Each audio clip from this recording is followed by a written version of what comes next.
galera, beleza? Paz e fogo do Espírito Santo, salve Maria Imaculada. Aqui é teu irmão missionário Danilo Lopes.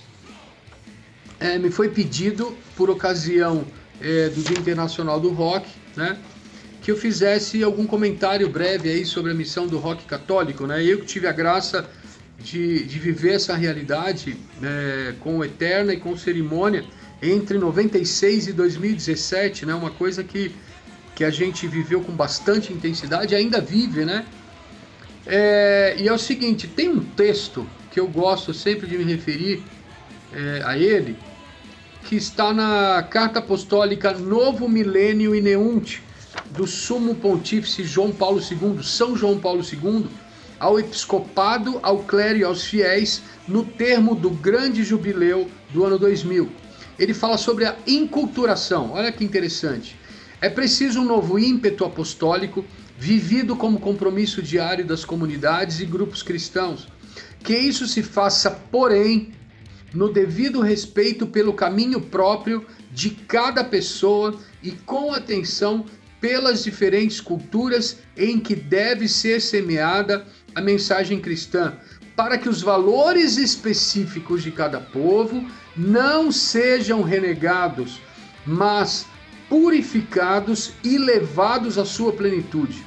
O cristianismo do terceiro milênio, olha só, deverá responder cada vez melhor a esta exigência de inculturação, permanecendo o que é na fidelidade total ao anúncio evangélico e à tradição eclesial. Gente, é uma missão bastante exigente, né? Permanecendo ao que é na fidelidade total ao anúncio evangélico e à tradição eclesial, o cristianismo assumirá também o rosto das diversas culturas e dos vários povos onde for acolhido e se radicar. É bastante exigente, né, essa instrução de São João Paulo II,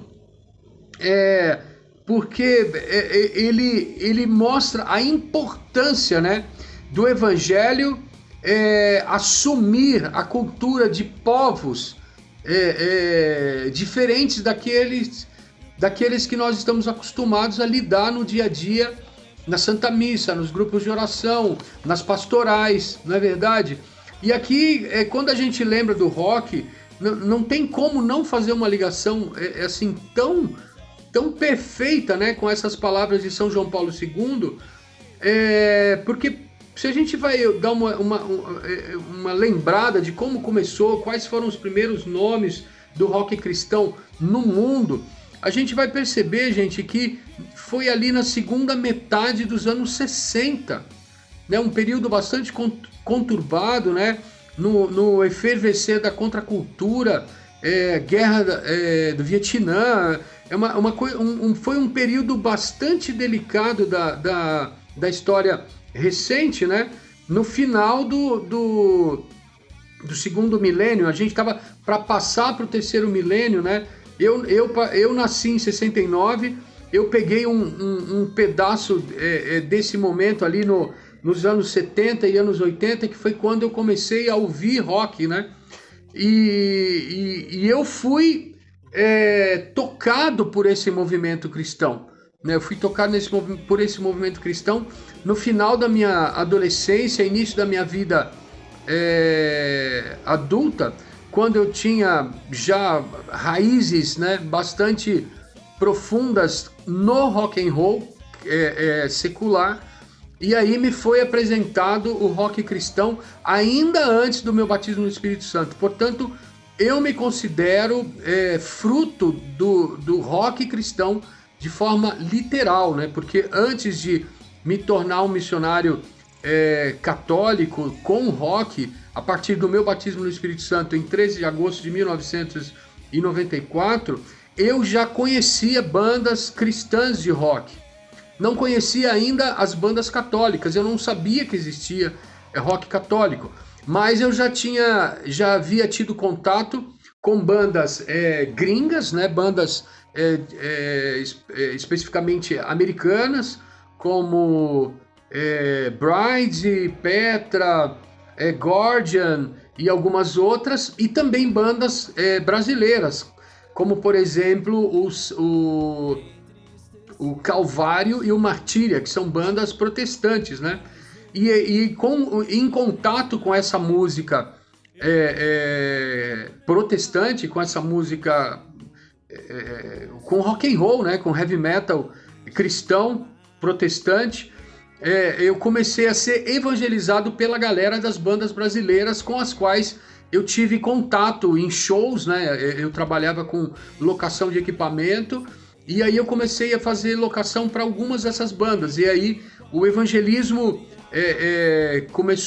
o evangelismo do rock começou a agir no meu coração, paralelamente, né, a oração da minha família, né, a intercessão da minha família, as exortações familiares, porque eu estava indo por um caminho bastante delicado, né, questão das drogas, questão de falsas doutrinas, um caminho bastante complicado, até que fui batizado no Espírito Santo e conheci, ainda na paróquia São Francisco de Assis, através de um grande brother, o Rogério, do Ministério Jesus Música Viva. Ele me deu álbuns, né, o vinil, né, do Rosa de Saron Diante da Cruz, me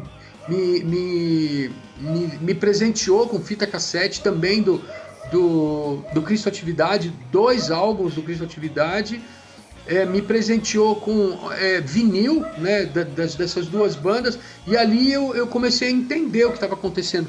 E aí, pouco tempo depois, eu conheci a banda Refúgio, que se tornou posteriormente Eterna. Conheci num mosteiro, olha que coisa interessante, né? Mosteiro da Esperança, da comunidade Casa Esperança e Vida, né? Fundados tanto o mosteiro quanto a comunidade pelo Fradão, né? Padre Edson Frade, um monge, né? E ali a gente começou um trabalho no ano de 96.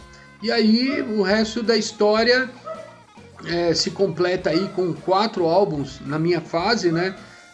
Com 4 formações diferentes com Eterna e posteriormente 4 álbuns gravados com Cerimônia. E aí eu posso dizer que isso aqui que São João Paulo II instrui, eu vivi na prática juntamente com toda a galera, né? Nós vivemos isso juntos, como tantas outras bandas pelo Brasil e pelo mundo, né? No Brasil, de forma especial, nos últimos anos, com o movimento Rock pela Vida. Nós tivemos também o movimento dos módulos de rock em vários ralés, né? O Festival Raléu em várias cidades do Brasil. Tivemos também o Rock em Cristo em Brasília, saudoso Rock em Cristo. Então, tipo assim, nós vivemos de fato isso aqui. E é interessante que São João Paulo II, eu vou ler novamente alguns trechos, ele fala, né? É preciso um novo ímpeto apostólico vivido como compromisso diário das comunidades e grupos cristãos, que isso se faça, porém, no devido respeito pelo caminho próprio de cada pessoa e com atenção pelas diferentes culturas em que deve ser semeada a mensagem cristã, para que os valores específicos de cada povo não sejam renegados, mas purificados e levados à sua essência. Ou seja, a gente pegar o que era bom naquela cultura, a cultura rock, né? A qualidade musical, as possibilidades de junção com música clássica, com música brasileira e tudo mais, né? Que muitas bandas fazem, são várias vertentes diferentes do rock, né? E levar isso àquilo que se propõe o Evangelho, a conversão das pessoas, né? Ouvir o anúncio de Jesus citado por São Marcos no capítulo 1, nos versículos 14 e 15, né? O anúncio do reino de Deus e o chamado à conversão, que nós também meditamos no Santo Rosário, né? No terceiro mistério luminoso.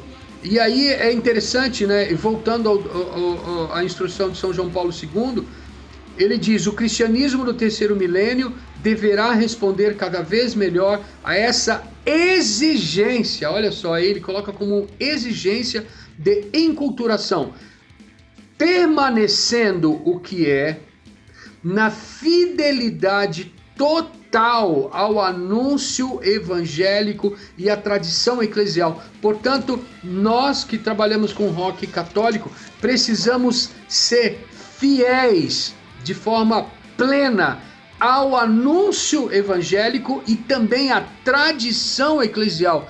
Lembrar que nós somos parte de uma igreja que tem 2000 anos, né? Mais de 2000 anos. A igreja fundada por Jesus Cristo, né? A igreja é fundada pelo Filho de Deus, o Messias, o prometido, o filho de Davi, né? Nós somos parte de uma igreja que tem uma tradição que precisa ser respeitada, né? Viver de fato na enculturação do rock a realidade da economia sacramental. Tudo isso é necessário que o roqueiro católico conheça, viva, pratique, pregue, ensine. Isso é fundamental. Se não tiver isso aqui, é uma exigência, gente. Olha o que diz São João Paulo II, permanecendo o que é na fidelidade total ao anúncio evangélico e à tradição eclesial, o cristianismo assumirá também o rosto das diversas culturas e dos vários povos onde for acolhido e se radicar. Gente, isso é profundo demais. E eu quero citar, para finalizar, um outro texto que esse texto eu já usei em pregações sobre rock católico, tanto esse ensino, essa exortação, essa instrução de São João Paulo II, quanto esse texto também que está em 1 Coríntios, capítulo 9, do 19 ao 23, né? Esse texto, por orientação do Fradão, né, o fundador da Casa Esperança, Comunidade Casa Esperança e Vida, Mosteiro da Esperança, e o pai, né, do Eterna, nós usamos no encarte do Shem Israel. Quem tem esse álbum, né, esse CD, pode comprovar, né? Diz assim, lá no versículo 19: sendo inteiramente livre, me fiz escravo de todos para ganhar o maior número possível. Com os judeus, me fiz judeu para ganhar os judeus, com os submetidos à lei, como se eu estivesse, embora não o esteja, para ganhar os submetidos à lei, com os que não têm lei, como se eu não a tivesse, embora não rejeite a lei de Deus, pois estou submetido à do Messias, para ganhar os que não têm lei. Tornei-me fraco com os fracos para ganhar os fracos, fiz-me tudo para todos, para salvar alguns de qualquer forma. E tudo faço pela boa notícia para participar dela. Palavras do Senhor. Graças a Deus. Gente, esse texto é profundo demais. Merece nós nos debruçarmos sobre ele, né? Não é o caso desse vídeo, que já está um pouquinho longo pelo que me pediram, mas é importante demais. Paulo apóstolo tem uma conduta perfeita, uma conduta de perfeição, que tem muito a nos ensinar como músicos do rock católico. Beleza? Fica para um outro momento, um aprofundamento nesse texto da primeira carta de São Paulo aos Coríntios, no capítulo 9, do 19 ao 23. Galera, fogo na alma, Deus abençoe você, em nome de Jesus. Obrigado, hein? Fogo na alma, Deus abençoe.